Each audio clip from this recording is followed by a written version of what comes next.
I am Devashmita and welcome to TITLI'S kitchen. Today's recipe is very easy, quick, saucy paneer recipe. It's Schezwan Paneer. It's mainly a Indo-Chinese recipe. But today I show you a easy, quick variation of this authentic dish.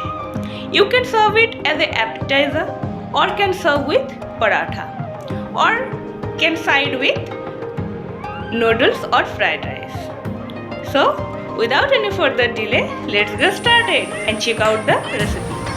If you like the recipe, please hit the like button, do comments and subscribe my channel. And don't forget to press the bell icon, the ting ting ting, just next to subscribe button.